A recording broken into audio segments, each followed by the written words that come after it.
Hidrovori kryesor i qytetit të Vlorës për shkak të parashikimeve që në qytet do të ketë rreshje me intensitet të lartë, ka kaluar në gatishmëri totale. Në këtë hidrovor, sipas informacioneve, gjendja e gatishmërisë ka nisur prej mbrëmjes të së dielës dhe pritet të vazhdojë deri në fundin e kësaj jave, ku të kemi në total një qetësim të situatës nga rreshjet. Sipas informacioneve, në hidrovorin kryesor të Vlorës punojnë momentalisht 3 nga 4 pompat, të cilat duhet ishin funksionale. Këto pompa, të cilat janë funksionale për gjatë gjithë kohës, në varësi të prurjes, ndizen duke bërë të mundur edhe largimin e ujrave të shiut, duke parë më parë prurjet që vijnë drejt hidrovorit.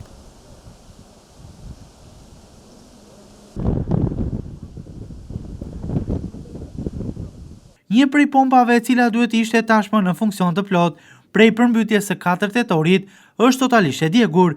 Ky hidrovor vazhdon prej 13 muajsh prej 4 tetorit të vitit të kaluar të funksionoj pa njërën prej pompave të tij kryesore, duke qenë sot thembra e Akilit pjesa më problematike e qytetit, sa herë që ka rreshje shiu duke ndikuar drejt për drejt në përmbytje.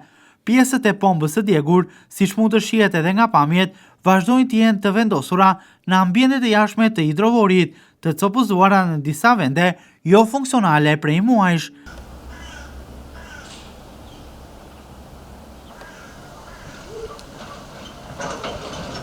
Pas përmbytjes së 4 tetorit, por edhe një sër përmbytjesh problematikash të cilat kanë prekur qytetin bregdetar këto 13 muaj, ka patur një sër premtimesh, gjithashtu për rehabilitimin e hidrovorit, por edhe zëvendësimin e pompave kryesore.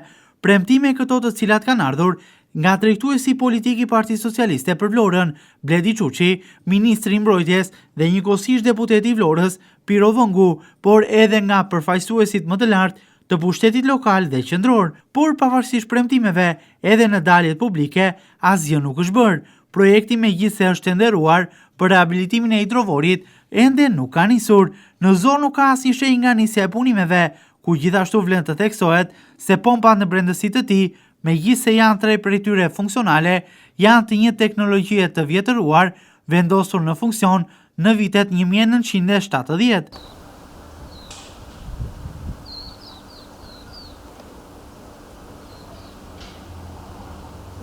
Ndërkohë, problematik mbeten mbeturinat e shumta të depozituara në sistemin e kanalizimeve, të cilat së bashku me prurjet e ujit përfundojnë në hidrovorin kryesor të Vlorës. Këto mbeturina shkaktojnë më pas bllokim të rrjetit të kanalizimeve, duke sjellë një sër problematikash që ndikojnë në bllokim të rrjetit, por edhe në përmbytje në qytet.